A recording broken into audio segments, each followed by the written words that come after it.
inkhorn controversy, named after the horned pot which held ink for quills, was the first formal dispute about the English language. Never before had there been such a consciousness of what the English language was and should be. What began as a few testy written outbursts culminated in a full-blown academic row. Many scholars objected to the increasing incursion of Latin and Greek words. A key figure among them was Sir John Cheek, who was Provost of King's College here in Cambridge.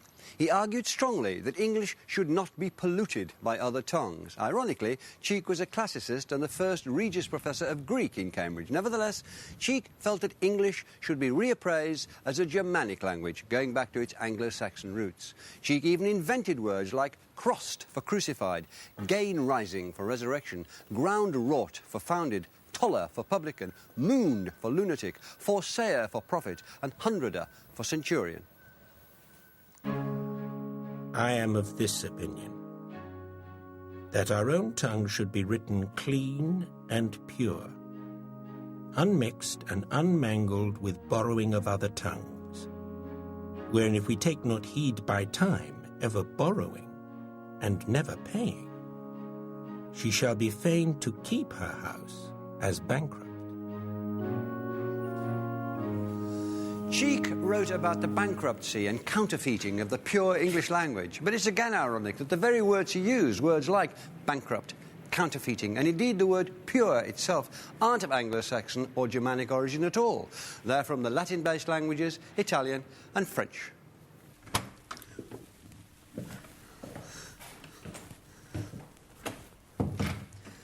But Cheek's enthusiasm for English brought about something else which is significant. Here, in the Protocollum book, are the records of admission to King's College.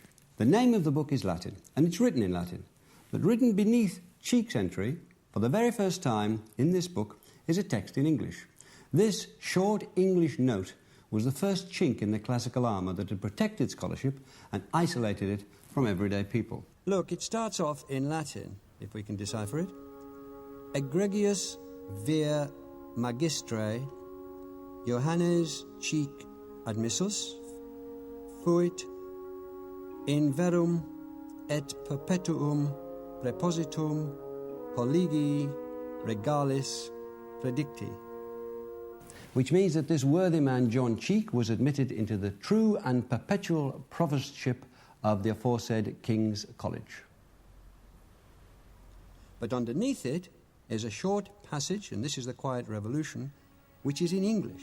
It says, "First of all, I do protest and declare that otherwise I do not swear or promise anything thereby that should bind me contrary to the true doctrine of the Church of England."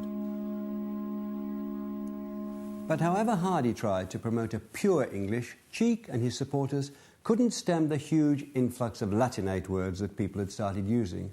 No one could control the English language.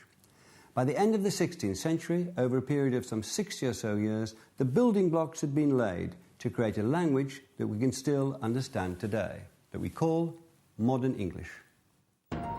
In the modern English that we read and speak today, we hear some of these Latinate words that seemed oddest at the time, but some of these have survived. 16th and early 17th century words like industrial, exaggerate, mundane, commit, transmit, capacity, disagree, disabuse, necessitate and expectation, external, celebrate and extol. Curious at the time, but we use them today. However, Cheek may have taken some comfort in the fact that some of the thousands of Latin and Greek words coined during the Great Inkhorn controversy didn't survive. Through a process of natural selection, optostate to bear witness and fatigate to make tired have been lost, as have electrobus, meaning delicate, or deruncinate, to weed. Abstergify, to cleanse, eruption, a sudden removal, and subsessive, remaining over, have all slipped out of use.